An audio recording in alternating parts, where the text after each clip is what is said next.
The cotton gin revolutionized the American economy. However, prior to the introduction of the cotton gin, several events took place that had a significant impact on the development of this new economy. The cotton gin was introduced in 1794, with a decade since the official signing of the Treaty of Paris that ended the Revolutionary War. Americans faced challenges such as post-war economic depression, like shortages of currency, high taxes, creditors, farm closure, etc., while navigating the foreign relations to ensure independence. With Washington taking control of the Constitutional Convention in 1787, creating new forms of national government which separated into three branches with checks and balances, preventing tyranny with controlled majority. Consequently, in the early 1790s, prior to the invention of the cotton gin, Washington's inauguration and shift to new government, along with rising immigration, also led to a move westward for acquisitions of new territories.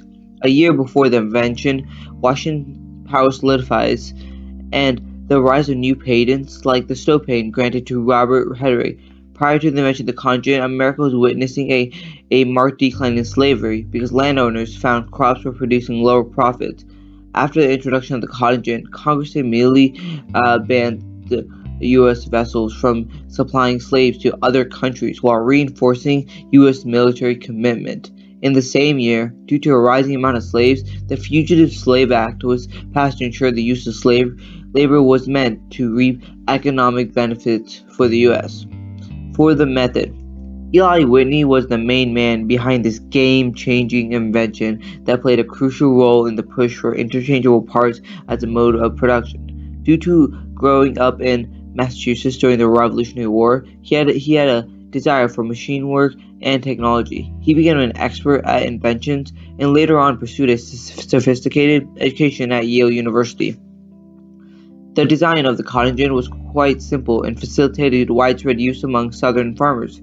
After Whitney heard men talking about how they wished they had a machine to separate the fibers instead of using slave labor, he soon drafted a working model.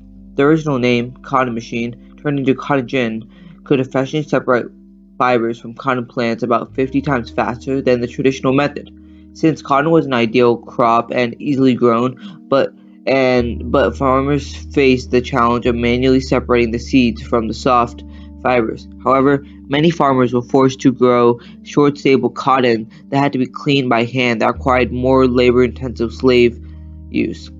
On average, a cotton picker could remove seeds from 1 pound of short, stable cotton daily. The cotton gin worked like a strainer where cotton was run through a wooden drum embedded with a series of hooks that catch the fibers and remove it via mesh. The mesh prevents the cotton seeds from going through, but allows the cotton fibers through easily. Small cotton gins were powered by hand, i.e. slave labor, and large ones by horsepower and later on steam engines. This new method, Whitney's hand-cranked machine, could remove seeds 50 pounds of cotton daily.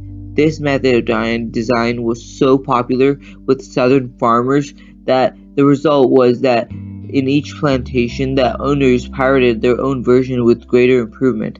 Historically, these patent laws show the lack of rights to control copyright issues. The continuation of cotton production had adverse effect that led to a greater expansion of slavery. Well, I got to tell you, I got them cotton gin blues. He's melting me away, so I say inside. Through enabling the massive production, the cotton gin considerably facilitated the employment of cotton for textiles on an enormous scale. As the cotton output suddenly soared, the early 1800s America saw the price reduction of this cash crop, as well as the rapid growth of market demand for it. In that sense, Whitney's invention no doubt created substantial contributions to the cotton industry setting up in the southern states. By the mid-19th century, cotton had already become the top export of the United States, with about 3/5 of its products coming from the South. From a macroscopic view, the cotton gin not only propelled the development of the American economy, but also consolidated the country's status in international farm trade. On the other hand, the extensive application of this advanced mechanical device resulted in several unpredictable negative repercussions. During the late 18th century, plantations were widely reckoned to be in decline after the tobacco industry almost exhausted all farmland and lost its commercial profit. In 1794, Eli Whitney applied the patent for his cotton gin to promote its practical use. Although he intended to reduce the use of intensive labor in cotton industry, southern planters desired to gain more interest through enlarging the scale of their cotton plantation. For many of them, black slaves of African descent represented primitive people that could provide the farms with a cheap workforce. Because of the high profit in growing this cash crop, Whitney's innovation unwittingly revived the plantation economy and slavery. With the involvement of numerous large plantation owners, slave trading soon became a highly organized and remunerative business.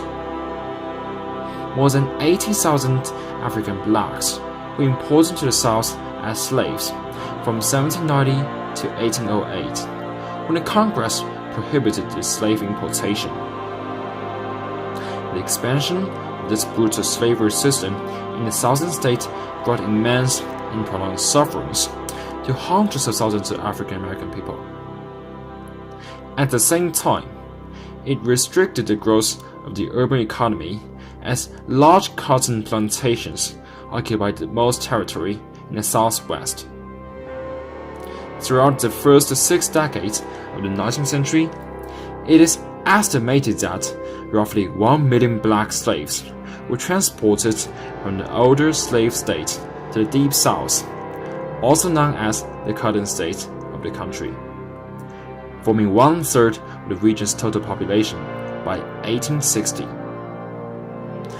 The whole national industrialization also suffered setbacks under the economic split between the North and South, which laid up the roots for the outbreak of the American Civil War in 1861.